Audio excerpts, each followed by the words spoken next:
कहानी की शुरुआत होती है एक सामान्य स्कूल कैफेटेरिया में। सब कुछ रोज जैसा ही था। बच्चे हंसते खेलते, चुटकुले सुनाते, लंच बॉक्स खोलकर सैंडविच खाते। हंसी चम्मचों की खनक, कमरे में एक खुशहाल गूंज थी। तभी ग्रेस नाम की लड़की अचानक ठिठक गई। उसका चम्मच हाथ से छूटकर गिरा। आंखें फैल गईं। फिर एक तेज नीली रोशनी, जैसे उसका शरीर अंदर से जल रहा हो। वो जोर जोर से कांपने लगी। बच्चे घबरा गए। कोई चीखा। ग्रेस जमीन पर गिर पड़ी। टीचर दौड़े आए। ग्रेस ग्रेस, लेकिन वो चुप थी। सांस नहीं चल रही थी। कोई कुछ समझ नहीं पाया। कुछ दिनों बाद रिपोर्ट आई। एक अजीब वायरस नाम IAN सिर्फ बच्चों को मारता था। दुनिया भर में 90% से ज्यादा बच्चे मर गए। डॉक्टर हार मान बैठे। न दवा न इलाज। अमेरिका के राष्ट्रपति टीवी पर आए। आंखें लाल, आवाज भारी। मेरा बेटा भी संक्रमित है, लेकिन हम हार नहीं मानेंगे। इंसानियत के लिए लड़ेंगे। सरकार ने नया विभाग बनाया, CCD। अब बच्चे खतरा बन चुके थे। उन्हें काबू में रखना जरूरी था। फिर कहानी आती है रूबी की। रूबी का घर, उसका 10वां जन्मदिन। केक, गुब्बारे, हंसी। माँ पापा ने गले लगाया। हमारी बेटी बड़ी हो गई। गिफ्ट में मिला एक प्यारा सा नेकलेस। रात को रूबी को नींद नहीं आ रही थी, बेचैनी थी। वो माँ के पास गई। मॉम, मुझे डर लग रहा है। अचानक रूबी की आंखें चमक उठी। नारंगी रोशनी। माँ की आंखें खाली हो गईं। मॉम, माँ उसे अजनबी की तरह देखने लगी। तुम कौन हो? रूबी रो पड़ी। मैं रूबी हूँ, आपकी बेटी। लेकिन माँ कांप रही थी। नहीं, तुम कोई अजनबी हो। पापा आए। CCD को बुलाओ। रूबी गिड़गिड़ाई। प्लीज मुझे मत भूलो। लेकिन काले कपड़ों में CCD आ गए। बंदूकें। रूबी को घसीट कर ले गए। बस में दर्जनों बच्चे डरे सिसकते। गार्ड चीखा, चुप रहो। बस एक किले जैसी जगह पर रुकी। ऊंची दीवारें, कांटेदार तार। एक लड़के ने पूछा, घर कब जाएंगे? गार्ड ने बेरहमी से पीटा। खून बहने लगा। रूबी सिहर गई। ये जगह बचाने की नहीं, कैद करने की थी। मेडिकल टेस्ट हुए। डॉक्टरों ने बताया, वायरस ने DNA बदल दिया है। बच्चों में ताकतें आ गई थी। आंखों के रंग से वर्गीकरण। हरे तेज दिमाग, नीले चीजें हिला सकते थे, सुनहरे बिजली। ये सुरक्षित थे। लेकिन लाल और नारंगी, लाल आग, नारंगी दिमाग, यादें, कंट्रोल। रूबी की आंखें नारंगी थी। अगर सच खुला तो मौत तय थी। टेस्टिंग रूम में डॉक्टर की स्क्रीन चमकी। टर्मिनेट। इंजेक्शन तैयार हुआ। रूबी फुसफुसाई, मैं नारंगी नहीं, मैं हरी हूँ। उसकी आंखें तेज नारंगी चमकी। डॉक्टर ने फाइल बदली, नारंगी से हरी। रूबी बच गई, लेकिन कांपती रही। उसकी ताकत सबसे खतरनाक थी। यूनिफॉर्म बांटे गए, हरे, नीले, सुनहरे, लाल और नारंगी। कहीं नहीं। 6 साल बीत गए। रूबी 16 की हो गई। जानबूझकर कमजोर बनती रही। एक दिन कैप्टन मैकमैनस बोला, तुम ग्रीन जैसी स्मार्ट नहीं लगती रूबी। उस रात तेज सफेद शोर। रूबी गिर पड़ी। होश आया। Medical room. एक महिला डॉक्टर। फिर एक नोट, तुम ऑरेंज हो, जिंदा रहना है तो बॉयलर रूम आना। रूबी चुपके से पहुंची। डॉक्टर बोली, मेरे साथ चलो। गेट पर गार्ड रुका। रूबी की आंखें चमकी। गेट खोलो। गार्ड ने बिना सवाल खोला। कार बाहर निकली। खुली सड़क, हवा, आजादी। रूबी रो पड़ी। डॉक्टर केट बोली, दुनिया बदल चुकी है, शहर खाली है। Ruby फुसफुसाई, mummy papa. सचिट ने सिर हिलाया। खतरनाक है। उसने GPS नेकलेस दिया। मुसीबत में दबाना। रास्ते में एक दोस्त से मुलाकात। रूबी ने हाथ मिलाया। फ्लैश, खून, आग, चीखें। कोई बड़ा खतरा आने वाला था। वैन में जू मिली। सुनहरी आंखें, डर, बिजली। रूबी ने गिड़गिड़ाकर सच बोला। जू ने उसे छुपा लिया। फिर आए लियम और चब्स। भागे हुए बच्चे।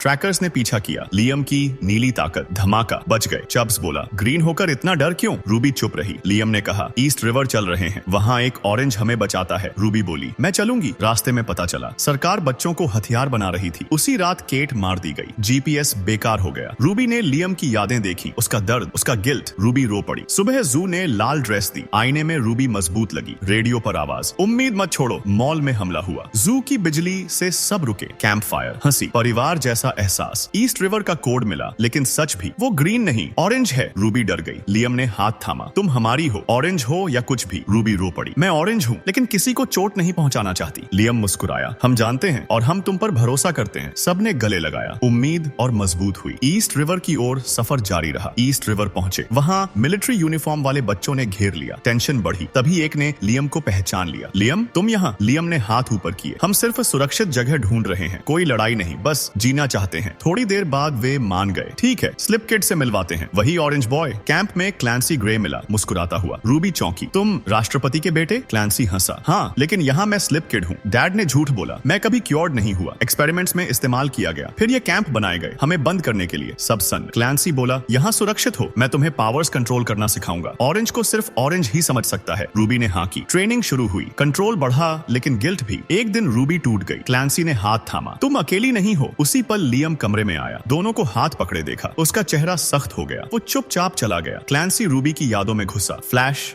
10वां जन्मदिन, नारंगी चमक। यादें मिट गईं। तुम कौन हो? क्लैंसी चौंक गया। इतनी परफेक्ट मेमोरी इरेज, कमाल है, मुझे सिखाओ। रूबी उलझ गई। मुझे खुद नहीं पता, एक्सीडेंट था। बाहर लियम गुस्से में मिला। क्लैंसी के इतना करीब क्यों हो? रूबी रो पड़ी। मुझे डर लगता है, अगर मैंने कंट्रोल खो दिया तो तुम्हें भी भूलवा दूंगी। मैं तुम्हें खोना नहीं चाहती। लियम का गुस्सा पिघल गया। मैं तुम पर भरोसा करता हूँ। झील के पास चब्स बोला, ये जगह सेफ नहीं लगती। क्लैंसी कुछ छुपा रहा है। अंदर क्लैंसी लैपटॉप पर बात कर रहा था। Green 47, blue 32, orange 9। रूबी आई। लैपटॉप मांगा। क्लैंसी मुस्कुराया। मेमोरी इरेज सिखाओ, बदले में लैपटॉप। रूबी मजबूर हुई, लेकिन तभी समझ गई वो फायदा उठा रहा है। Mind control. रूबी ने उसे मुक्का मारा। खून निकला। वो भागी। लियम को सब बता दिया। हमें अभी भागना होगा। उसी रात भागने की तैयारी थी। तभी जनरल आया, साथ में क्लैंसी। क्लैंसी की ठंडी मुस्कान। वेलकम बैक डैड के आदमी। सच साफ था। ईस्ट रिवर झूठ था। क्लैंसी बच्चों को इकट्ठा कर आर्मी बनाना चाहता था अपने पिता के लिए। लियम ने रूबी का हाथ पकड़ा। भागो, लेकिन क्लैंसी ने लियम पर पावर चला दी। लियम का चेहरा खाली। उसने दोस्तों पर हमला कर दिया। खून, चीखें। रूबी टूट गई। फिर डर खत्म हो गया। उसकी आंखें चमकी। जनरल के दिमाग में आवाज, खुद को मार डालो। गोली चली। जनरल गिर पड़ा। जू की बिजली फटी। सैनिक गिरते चले गए। रूबी चिल्लाई, भागो अभी। सब भागे। रूबी रुक गई। क्लैंसी के सामने अकेली। उसने आर्मी को कंट्रोल किया। बंदूकें क्लैंसी पर। एक पल लगा। वो जीत गई, लेकिन क्लैंसी हंसा। उसने कंट्रोल वापस ले लिया। सैनिक एक दूसरे पर गोली चलाने लगे। क्लैंसी रूबी के दिमाग में घुसा। मैं तुम्हारा सारा दर्द मिटा दूंगा। हम साथ राज करेंगे। रूबी लड़ी पूरी ताकत से। ऊपर हेलीकॉप्टर दिखा। उसने कंट्रोल किया। सीधा क्लैंसी पर। धमाका। रूबी ने सोचा खत्म, लेकिन दूसरा हेलीकॉप्टर आया। फायरिंग शुरू। चब्स कूद पड़ा। रूबी बच गई। गोलियां चब्स को लगी। वो गिर पड़ा। चब्स, रूबी चीखी। तभी जीपीएस नेकलेस याद आया। उसने दबाया। केट टीम के साथ पहुंची। रेस्क्यू हुआ। अस्पताल में रूबी की आंख खुली। केट बोली, चब्स ठीक हो जाएगा, लेकिन लियम तुम्हारे बिना नहीं जाना चाहता। केट ने सच बताया। हमें राष्ट्रपति को पकड़ना है। दुनिया को सच दिखाना है। इसके लिए तुम्हारी पावर चाहिए। रूबी समझ गई। लियम को और दर्द नहीं देना चाहती थी। वो उसके पास गई। लियम मुस्कुराया। हम साथ लड़ेंगे। रूबी रो पड़ी। उसकी आंखें चमकी। लियम, मुझे भूल जाओ। उसकी यादें मिट गईं। रूबी ने बैग थमाया। घर जाओ, सुरक्षित रहो। लियम चला गया। रूबी पीछे खड़ी रोती रही। बलिदान की कीमत। आखिरी नजारे। एक तरफ क्लैंसी जिंदा आर्मी के साथ, दूसरी तरफ रूबी अकेली लेकिन अडिग। गिफ्टेड बच्चों की आजादी की लड़ाई अब भी खत्म नहीं हुई थी। वो जारी थी।